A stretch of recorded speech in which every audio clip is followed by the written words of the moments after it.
which we all started using and then stopped using because we realised that we were just lemmings. Good timing for once, DfE, good timing. We are back in the gym with another chat and workout. Might need to see if I can find a fancier name from that.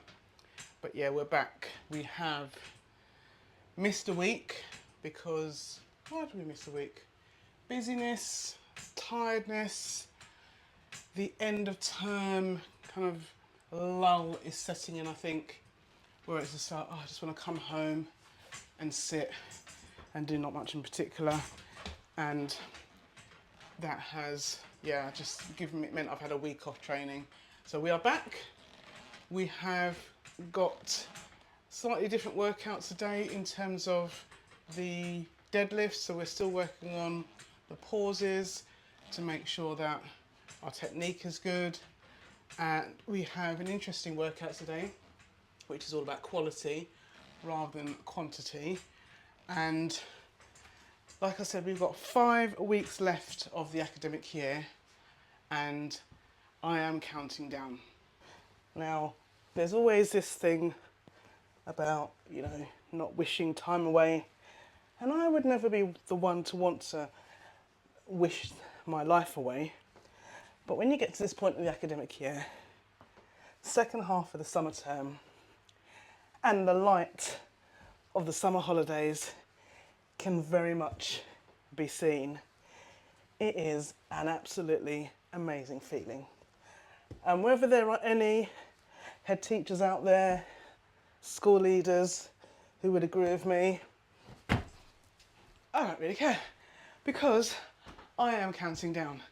And sometimes I think people can think, oh, head teachers, you should be focused, you should still be in the mode of getting things done. Yeah, I'm still in the mode of getting things done. And this is the time of year where you're half in this year, you've got one leg in this academic year, and then the other straddled over into the next academic year, because you've got to have 2 brains. And that takes a lot of thought to have to straddle those 2 academic years.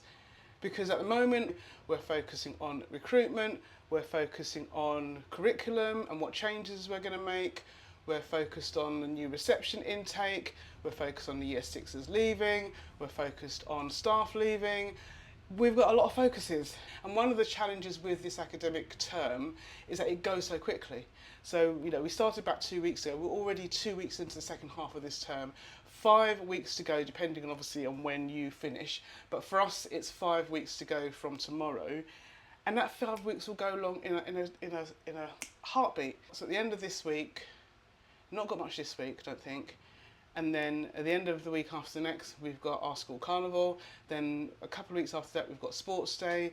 We've got our family picnic. We've got our year 6 production. We've got our year 6 leavers celebration. We've got our end of year church service. We've got to do our meet the teachers. I've got to do school reports. I've got to read school reports. We've got, what else have we got to do? We've got to induct new teachers. There's just so much going on. Thankfully, I think I've got myself into a stride where I'm not feeling overwhelmed. I've been able to get to a point where I can say what's done is done and what isn't done is not going to cause the school to collapse. So there are things that I can leave to summer holidays, there are things that I can leave until September, and it's not going to make a great deal of difference. But it's that sense of there is so much to do, and whether you're a small school or a large school, the pressure is still the same. So for me, this half term is like, yep, I am counting down, because for me, the summer holiday is where I just stop. I am not one of those head teachers that works during the, well, am I? Not really, no. I resent, and I might have said this before, I resent having to work in my holidays. I resent having to do anything to do with policies or read government documents or anything like that, because my summer holidays is for me. And blow anybody that says, oh, school teachers, head teachers get, school people that work in schools get 13 weeks holidays more than the rest of us. Yeah, I earned it. I earned my holidays. So for me, that 6-week block of not being in school is a godsend, and I will make the most of it because I've earned it. So if I can cram everything into these next 5 weeks, yes, it will feel overwhelming, but it'll also mean I don't need to do anything during the summer holidays. Because to be fair, the day after we break up, I am jetting out of here, off to somewhere very hot, going to be a lot of fun, and I am looking forward to it. So that's already kind of my psyche is, right, this is what I've got lots to look forward to. This is the end point. So I'd love to hear from other head teachers. What is your end of year process in terms of how you wind down? Do you work over the summer holidays? How much do you work over the summer holidays? Because it'd be interesting to hear from you. I think I've done my last round. I'm going to prep myself for these deadlifts now, because I've got 3 sets of 5 on 63 and 2 sets of 3 on 68, and I need to remember form. And then I've got 5 rounds for the workout, 10 USA kettlebell swings, 5 second hollow hold flutter, and then 6 to 8 barbell strict presses. And I've got 5 rounds, and I've been told in my program that it's about quality. She's written that in big letters at the top of the program. It's about quality as opposed to trying to speed through them. Sometimes it is for time, so it's not like I've always sped through them, but today is about quality. There's no time cap. It's making sure that I do each one of them properly, because I guess I don't want to injure myself. So yeah, let me load up the bar with 63 kg. Ooh.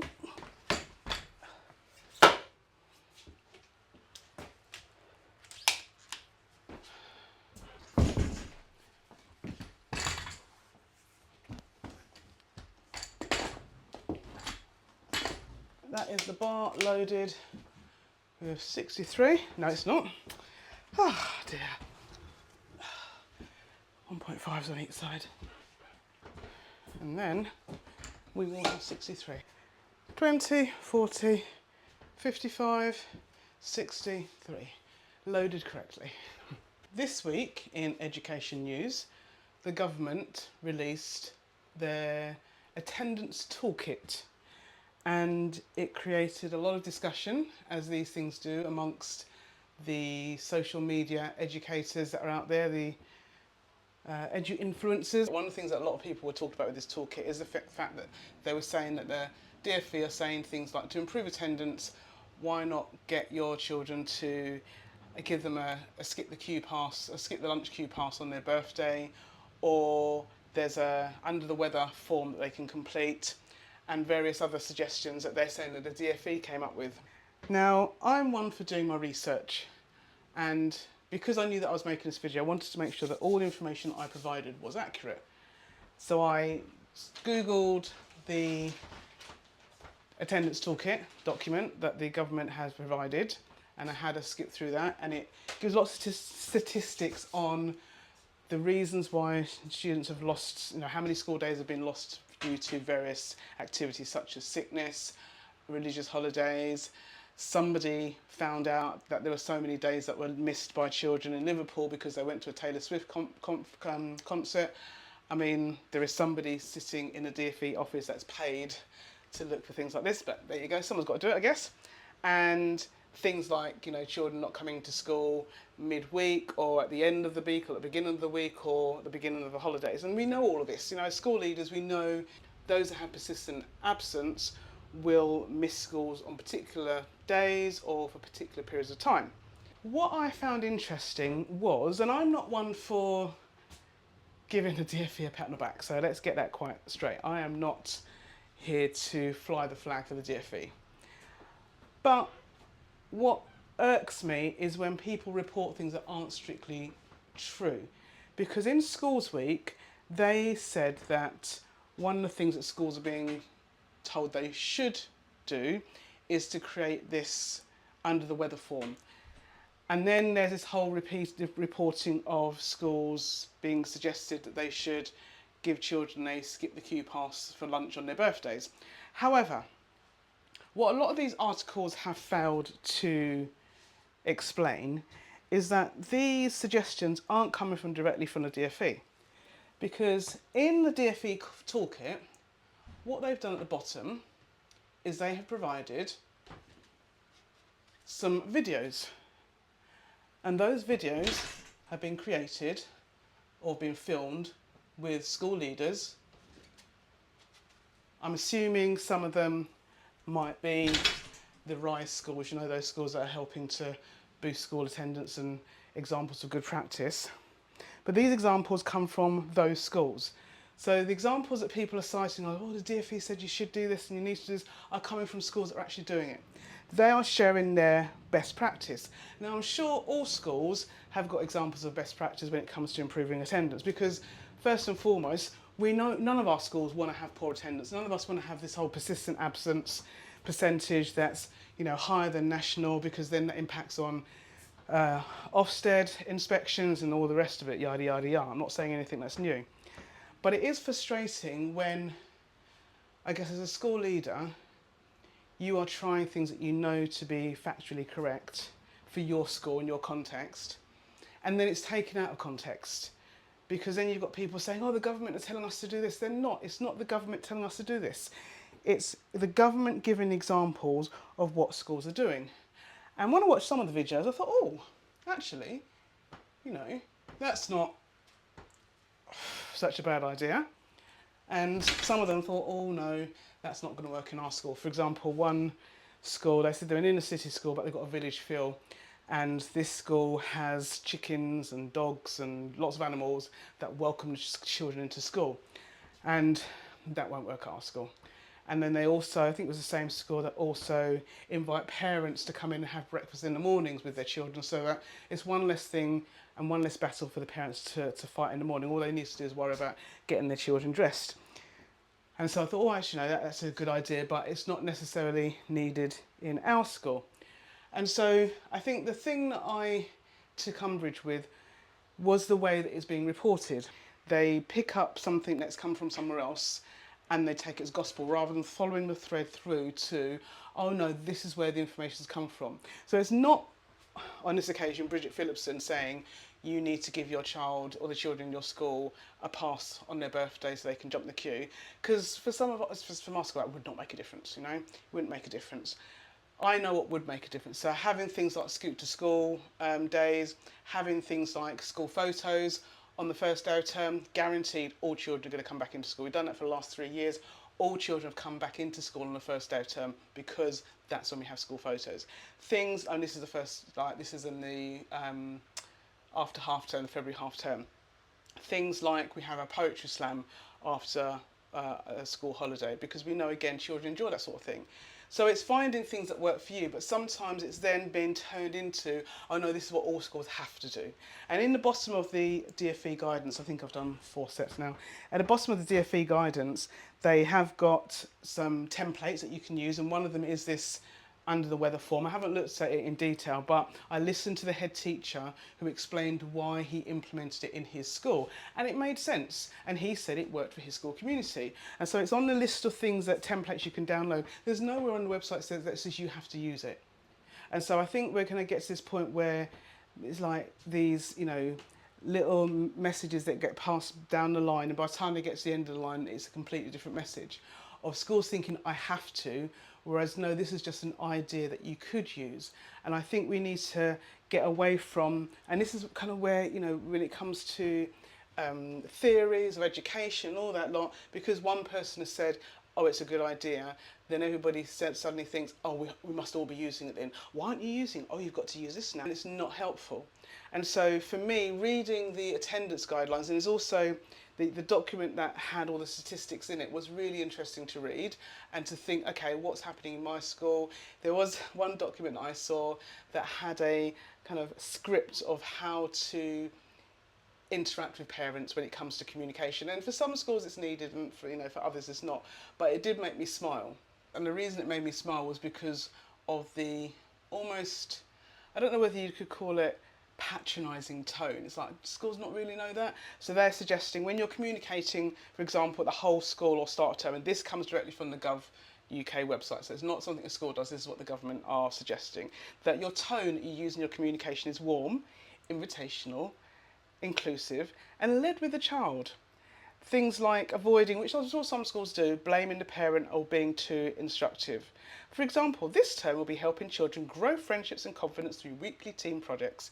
If mornings are tricky, speak to and a family support lead who can suggest small changes that might help. That bit's useful. But I think we all know that if we're going to send a key message, well, maybe we don't. Maybe not all schools know that you should be warm and invitational and inclusive. Then it's got, if you're sending class or year group reminders and notes from teachers, the tone should be personal, practical and routine focused. So for each of them, they've got the tone, they've got the key messages, and they've got the things to avoid, which kind of can be quite useful, because if you've got somebody in your school office, I guess, or attendance officer who's got their own gung-ho approach of doing things, then maybe being able to point them to this document in terms of this is best practice might help. The other thing that struck me about this document, which is called, what's it called? It's called a guide for schools on communicating with parents about attendance, and this was published on the 9th of June. And the other thing that stood out to me about this document was the way they love their kind of, you know, intent, implementation, and whatever the other one was, which we all started using and then stopped using because we realised that we were just lemmings. The other thing that makes me smile about this is they've gone back to that. They're encouraging schools to plan their messages across the school year. Fair enough.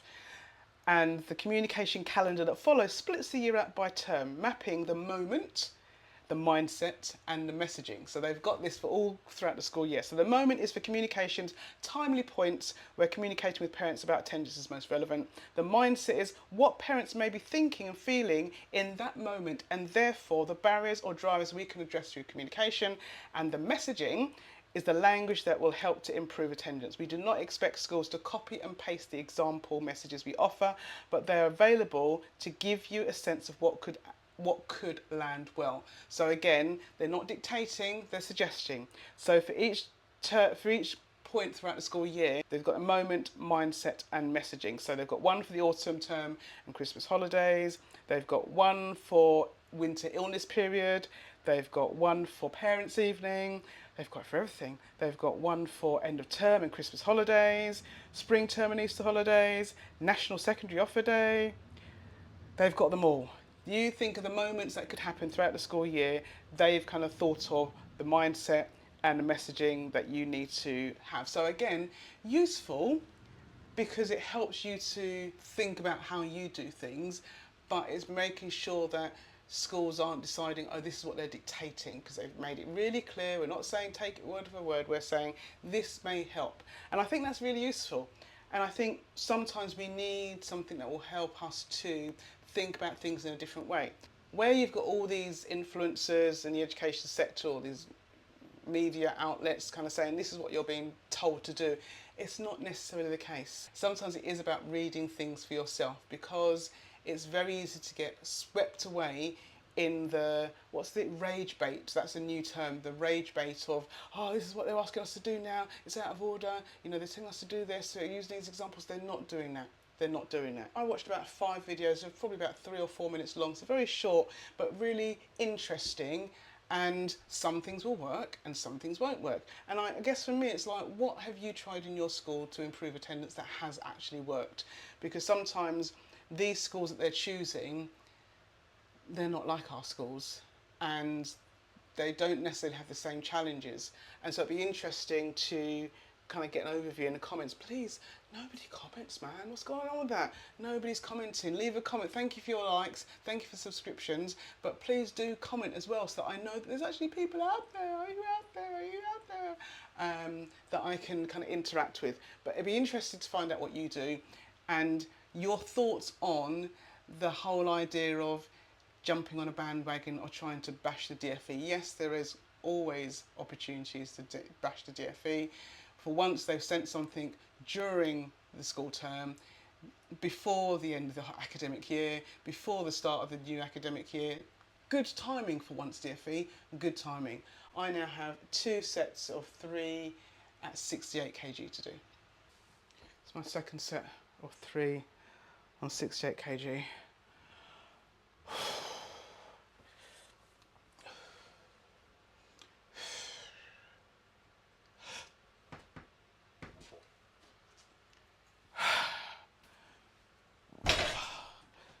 I need to make sure that I focus more on these, because I have noticed that the technique's probably not as good as it could be, because I'm speaking and recording at the same time.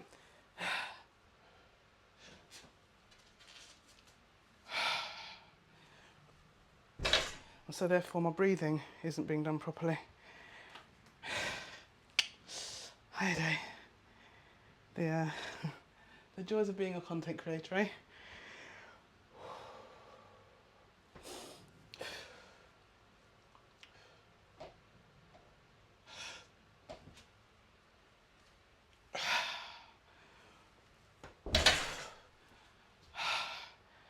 Okay. So my deadlift's done. Now a bit of a break before the workout.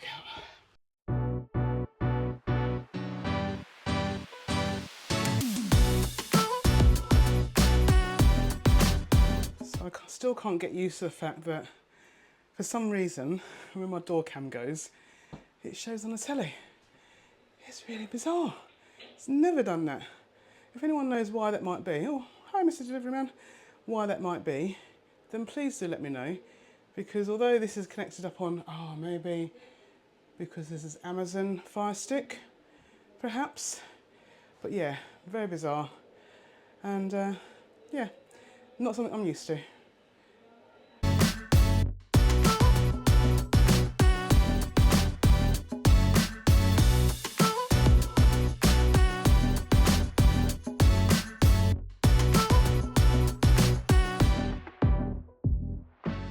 Last set of strict presses for today's programme, and then we are done for another week. Let's go.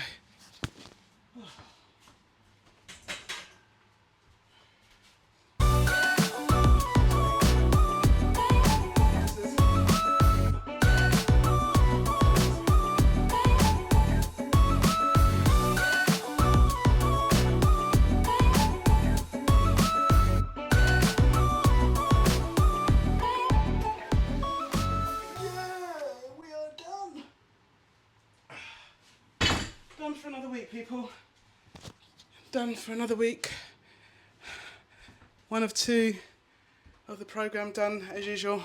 I really am going to aim to do both workouts next week. I'll drop a little video if I do manage to get two done. But as for now, thank you for, if you've got to this stage, thanks for staying with me. Let me know your hints, tips. Let me know your tips for attendance. Top tips for attendance, and yeah, let's share. It not just be the Rise schools that are doing great stuff. There are bound to be hundreds of other schools out there that are doing great things when it comes to managing school attendance, ensuring children get to school on time pretty much every day. I don't think there's any school in the country that has 100% attendance. Well, maybe boarding schools, but any state school, if there's a state school that's got 98% or above consistently on attendance, please do drop a comment below. If you know that school, drop a comment below, because I would love to find out, one, what their demographic is, first and foremost, and two, what incentives they're offering, because those two things make an awful difference. But aside from that, we have 5 weeks to go, people. 5 weeks to go. And yeah, I'm going to continue to do the countdown. If you want to count down with me, like, subscribe, and click that notification bell so you can be updated on when the next video goes live. Enjoy your week, people. Enjoy.